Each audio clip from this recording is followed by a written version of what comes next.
Hi guys and welcome back to SwitchUp. Be sure to stick around to the end of this video where we'll be giving a free game to one lucky patron this month, and for details on another giveaway coming up in a few days. Subscribe, hit the bell and do all that boring stuff. Things have began really well on the channel. If you've been watching then you'll probably have realised, and Merge Games have decided to sponsor this episode of our upcoming list with their new game Stranded Sales. A big thanks to those guys. Make sure you leave a comment down below and a like and all that jazz. And without further ado, let's get into the list.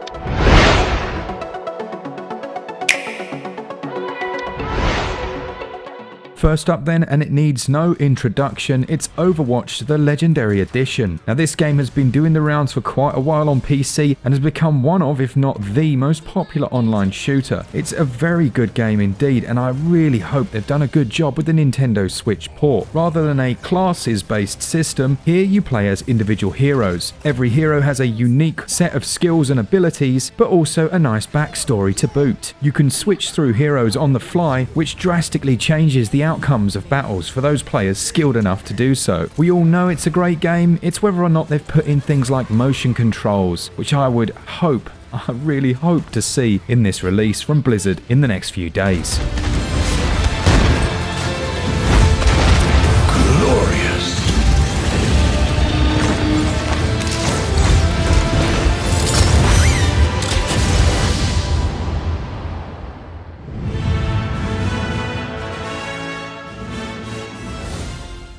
Next up, and needing no introduction, is the wonderful Witcher 3 Wild Hunt Complete Edition from CD Projekt Red. Now, these guys basically turned to every other Switch developer, manufacturer and publisher and said, hold my beer. The whole entire game, I think it's about 30 gigs odd, is on a cartridge. There'll be no silly downloading. The game's won over 250 Game of the Year awards, and playing as Geralt of Rivia, the mercenary monster slayer, is something every single gamer on this planet should do. It does have a premium price tag of £49.99, but that includes all the DLC, a huge open world, over 100 hours of gameplay, which is quite laughable because I spent at least 250 hours on PC, and lots of additional content. I cannot wait to get into that bog with those 3 hideous witches all over again. What a game. A Novigrad. That's another beast, I tell you. Merchants, taverns, Gwent, horse races. Who knows? Maybe even true love. Tell me, why Velen? Because here's where my journey begins.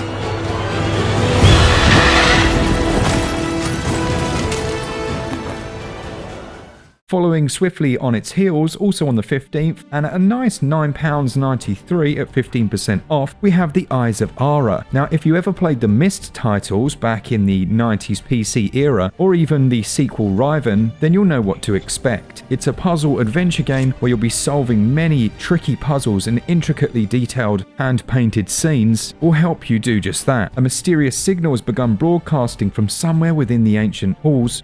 Something inside this castle has awoken, and someone needs to venture inside to discover the truth, and I think we can all figure out who that's going to be. What is brilliant about this, not only is it really cheap, but they've actually implemented something I've been asking these adventure games to do for a while, and that is motion controls. Using motion controls for an adventure game where you can have it a bit like a mouse is a brilliant little touch. For £9, it might be worth keeping your eye on this, regardless of The Witcher looming over its shoulder. Also, drop in on the 15th, and hopefully not into complete obscurity, is the music platform utility game called Zig Square. It has 15 challenges on 15 different types of music, and you can compose up to 40 different ones with 15 instruments and 4 tracks. It is a high score chasing game, and it'll be interesting to see how that plays out. We have a code for this, so we'll make sure it goes into our buy and avoid list.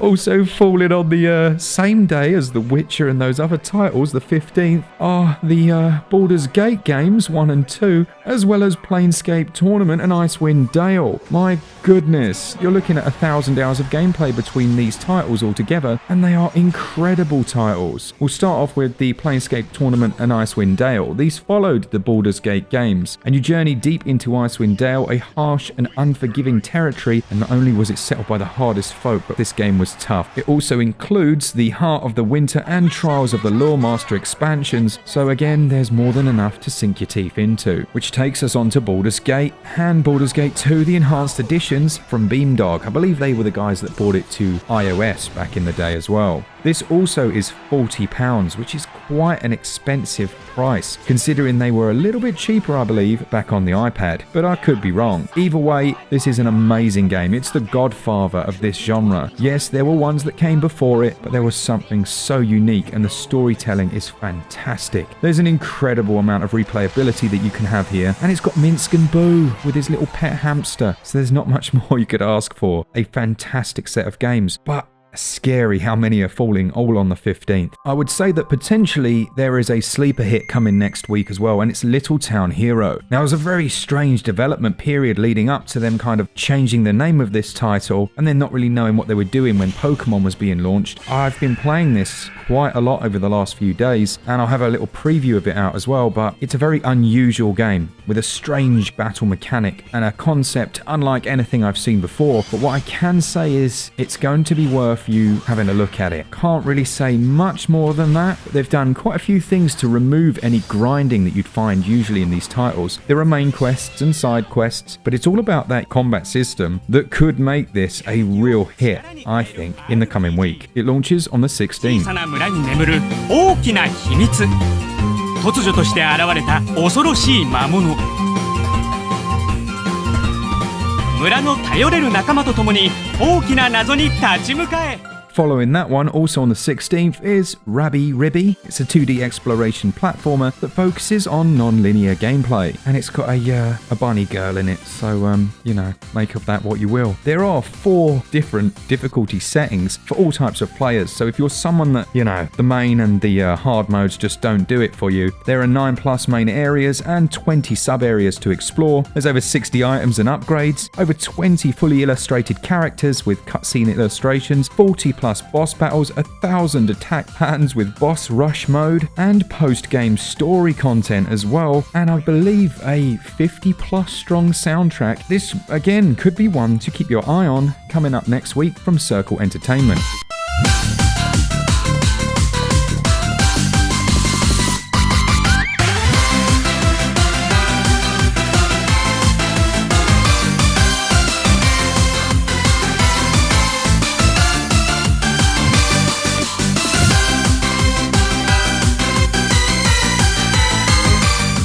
The next game looks like it's taken a short stay in Stardew Valley. It's called Gleaner Heights and strangely has an 18 rating. Maybe some of you can let me know down in the comments why that is. It's only about £9 and launches on the 16th, and it's an old school farming game with farming, crafting, combat, romance, and a touch of mystery. I do like the visuals, they're very simplistic pixel art, but they work well. There's more than a touch of Stardew Valley in the visuals as well though, but it looks like it also has a good deal of RPG in there. There's no online multiplayer with this one, unlike the aforementioned title, but if you want to get your Harvest Moon on, then I think there's pretty much everything else that you would want. Fishing, day-night cycle, different skills, exploration, cooking, and obviously farming, and breeding different types of animals, cooking, and silkworms. So there you go. For about £9, that's not bad at all. It's just, have you got room in your current backlog?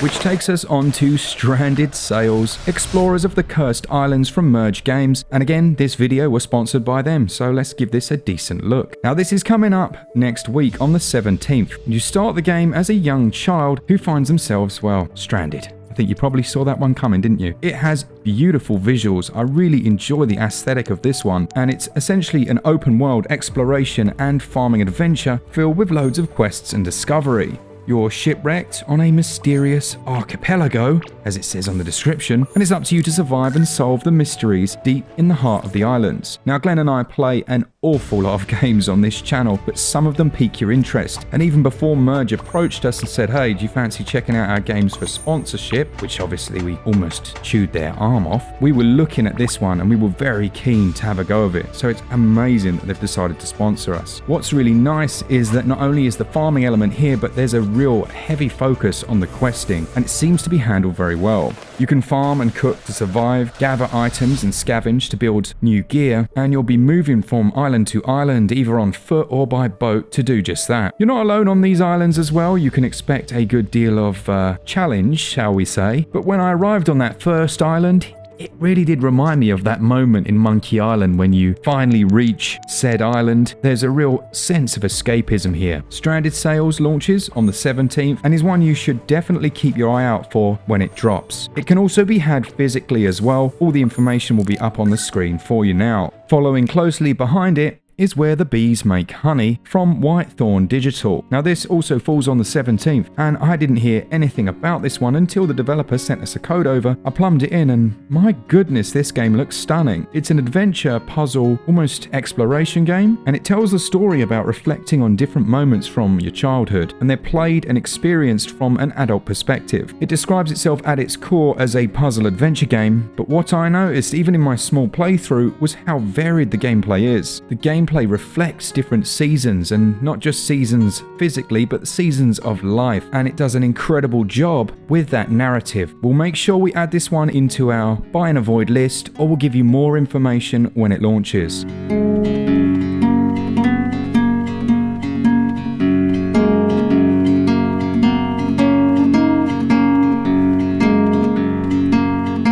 Next up is Starblox Inc, which looks to be a Tetris type experience with up to 1 to 4 players. It's launching with 25% off at around £6, so it seems to be very cheap. There are 2 local competitive multiplayer modes for up to 4 people as mentioned. There's a single player career in there and 72 unlockable photo book entries about the planets, moons and asteroids in the game, provided by NASA. This could be a decent little pickup, or one to add to a wish list. We'll try and get a copy to cover it more in our buy and avoid.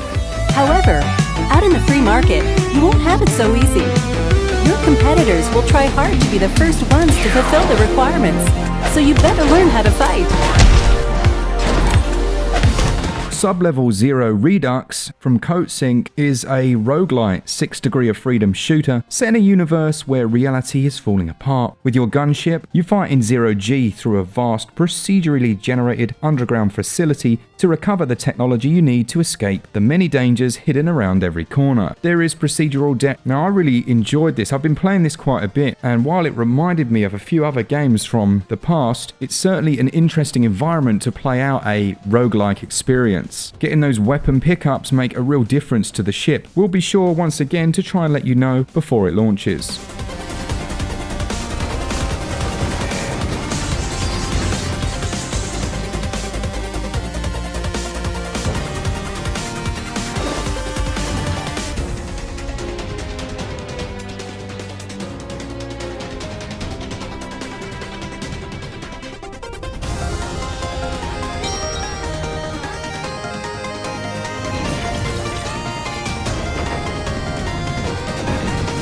Also on the 17th, we have Felix the Reaper from Daedalic Games. I've been watching this one for a while. It's a romantic comedy about the life of Death, a 3D shadow manipulation puzzle adventure game of dance, dying, people and love. There are some really interesting puzzle game mechanics here. You can experience a gruesomely sweet and beautiful story and choose your own tune from a selection of 10 different indie music titles. And I believe we saw a demo of this one either back at EGX or somewhere else, and I think it's been on PC as well. It definitely has something about it, this one, and is launching at a slightly premium £22.49. It could be worth sticking it on your radar.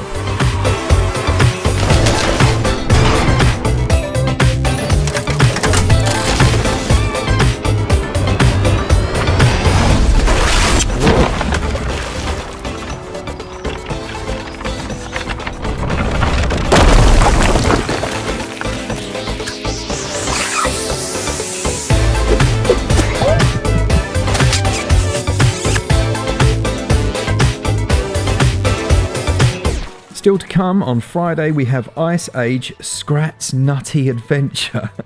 Doesn't sound right, that. This is an adventure game with a mix of puzzle and fighting in there as well. I don't know a great deal about this one if I'm honest. It looks like it might be inspired by the new film. It looks like it includes a host of classic Ice Age locations where you'll be jumping from icicle to icicle, riding geysers, leaping across lava and reaching the heights. Now whether or not this is going to live up to some of the recent excellent adventure titles, even the remaster of Spyro really set a high bar, I'm not sure, but hopefully we can let you know next week. This is dropping at £34.99, so they're definitely going for that premium price, and it's on the 18th. Also on the 18th then we have visual novel Raging Loop coming from publishers P-Cube. Now I've played a little bit of this one so far and hoping to get a review out next week. It tells the tale of Haruke, a young man who finds himself stranded in a village where there seems to be a lot more going on than initially meets the eye. I won't say much more than that for fear of spoilers, but I'll be sure to give you my views next week in my review.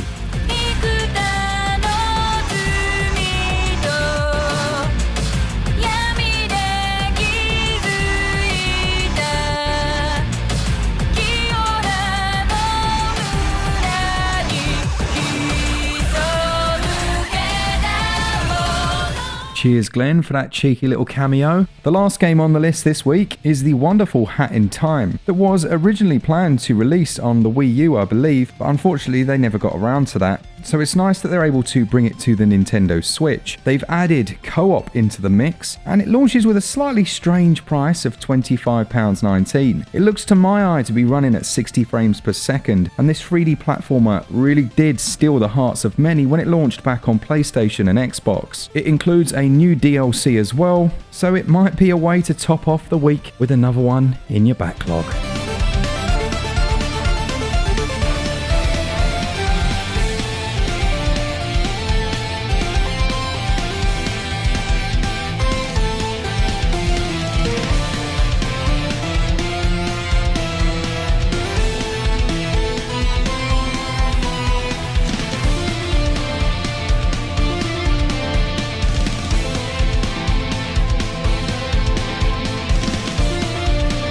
Thanks so much for watching the channel this week. A big thank you to Merge Games who have sponsored this video. Be sure to check out our buy, avoid or wait for a sale list that should drop around about Monday, as we'll be giving away 4 to 5 copies of the new Battlestar Galactica game on Switch. So say we all. A big thanks to our patrons who support us every single month. We have reached 100, which is insane. If you check the top of the screen right now, you'll see our patron winner for this month. If you want to join those guys, links are all down below. For all things Switch all the time, keep it Switch up.